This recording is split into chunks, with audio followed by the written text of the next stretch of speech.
How do I know Sean? Sean was a little kid sneaking off to come up and visit his buddy at college, and we hit it off really well. And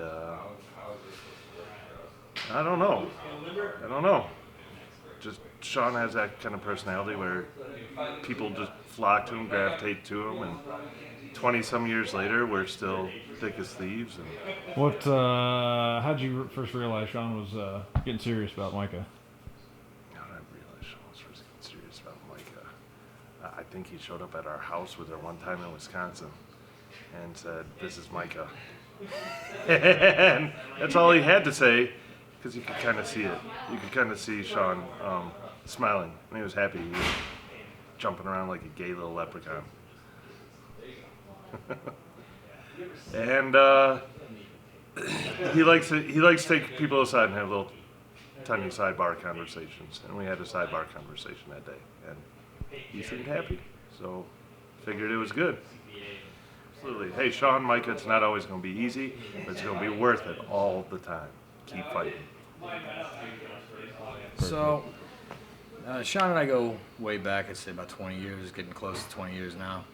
We met when we were in London together for school. And the first time I met Micah, they'd come down to Denver, and it was going to be like a little weekend getaway trip. We were going to hang out, maybe catch a ball game, something.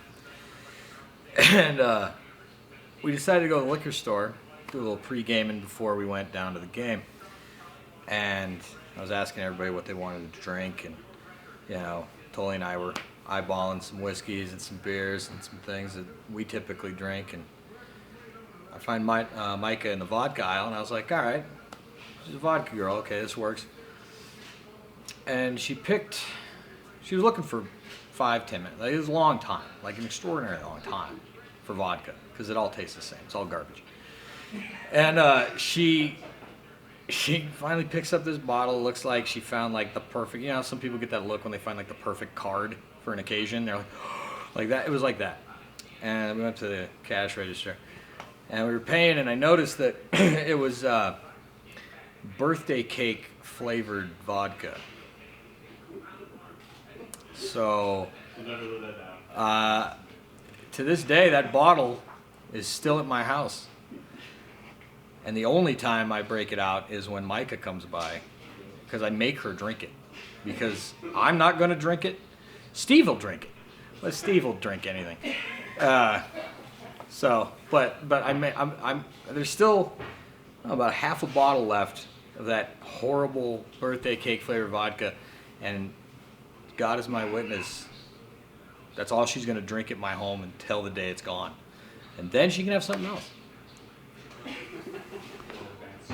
So how'd you meet Sean? So I have met Sean. I met Sean the very first class, the first day of high school. Sat down, knew him for about 15 minutes, and knew the guy was special. Probably one of the smartest guys I've ever met, if not the most intelligent. He's always been the good influence, as opposed to me being the opposite, but seemed to always work out well in the end. As far as troublemaker stories, I mean, I don't seem to remember any of those. I think we usually didn't get caught, like smuggling a case of beer into his basement to watch a Packer game, or I think we were only drinking kiwi strawberry Snapples those days, but yeah, all sorts of good stuff. Always been connected with the Packer games and fantasy football. Now it's how we stay together. Even if I don't see him for a year or longer, I don't miss a beat. It's like I just saw him last weekend.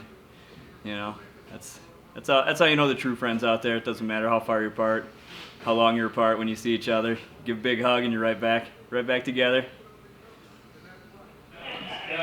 He stuck around, and they actually seemed to be a pretty good fit for each other. And as time went on, he kind of just like melted into the family, And so this is just like par for the course at this point,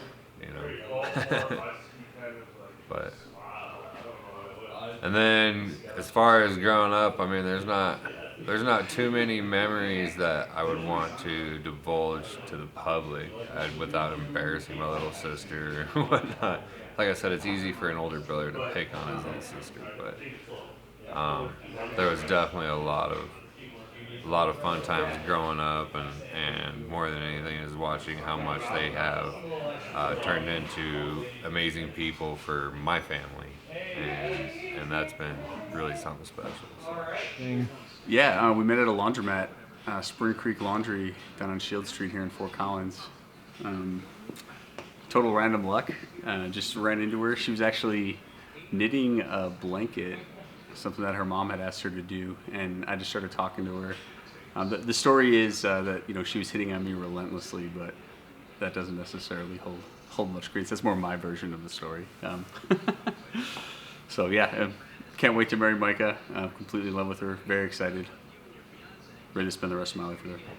Yeah, we've been together for 6 years, so it's definitely been a growing experience, learning about each other, ups and downs. Like you hear in any relationship. I know that sounds a little cliche, but we've been through some pretty serious stuff and need to be there for each other from a support perspective, family-related stuff, friend-related stuff, personal stuff. So yeah, she's everything to me. My best friend, I feel like after 6 years. Yeah, I know her better than anybody else, so That's very awesome. comfortable and very excited.